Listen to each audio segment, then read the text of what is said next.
டேய் மாப்பிள்ள, வேலைக்குன்னு கிளம்புண்டா வேலையை எல்லாத்தையும் நீட் பண்ணிட்டு எல்லாத்தையும் அங்கங்கே சுத்தம் பண்ணிவிட்டு சூப்பராக அப்படியே கடையை எல்லாம் டைஸ்கல் பண்ணி எல்லாம் பழப்பழன்னு மாற்றி வச்சுட்டு உட்காந்துருக்கின்றாங்க மாப்பிள்ள. பக்கத்து பெருசு பக்கத்து ஒரு பெருசு இருக்காப்புல. அவர் என்னன்னா கல்ல பூரா டம்மா கடை முன்னாடி எரிகிறாரு. பதிலுக்கு நான் என்ன பண்ணேன், கையை கட்டிட்டு நின்றுட்டேன் ஓரமாக போய். நம்மளால் என்ன பண்ண முடியும்? வயதானவர்களுக்கு மரியாதை மட்டும் நம்மளால் கொடுக்க முடியும். அதனால் அவர் கல்லுப்புறா எரிஞ்சிட்டு அவர் அங்கே போயிட்டாப்புல. நான் வேண்டாம் மாப்பிள்ள, அதையும் சுத்தம் பண்ணேன். உண்மையிலேயே மாப்பிள்ள, வேலைக்கு வந்துட்டோம்னா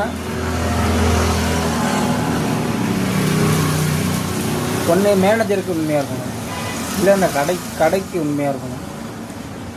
இல்லாட்டி ஒன்றும் பண்ண முடியாது மாப்பிள்ள. இன்னும் வேலைக்கு என்னையுமே உனக்கு வரக்கூடாது. இல்லாட்டி வேலைக்கு வந்தால் உழைக்கணும், விட்டாமிரிச்சா உழைக்கணும். எப்படி வேணும்,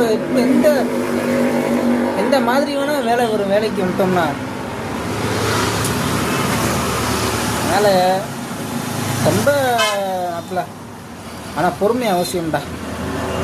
இல்லாட்டி ஒன்றும் பண்ண முடியாது. எல்லையை மீறிட்டு வேலையிட்டு தூக்கிடுவாங்கடா மாப்பிள்ள. பிடிக்கிற இடமே தெரியாமல் அழிச்சிடுவாங்க. அதனால் ஒன்றும் பண்ண முடியாது.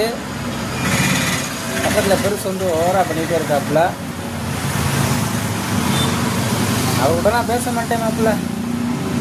நம்ம உண்டு, நம்ம வேலை உண்டு, அப்புறம் வீட்டுக்கு போவோம், எல்லாம் என்ஜாய் பண்ணுவோம், அவ்வளோதான் மாப்பிள்ள. அடுத்த வீடியோ சந்திக்கும் முறை போயிட்டு வரேன். நன்றி, வணக்கம்.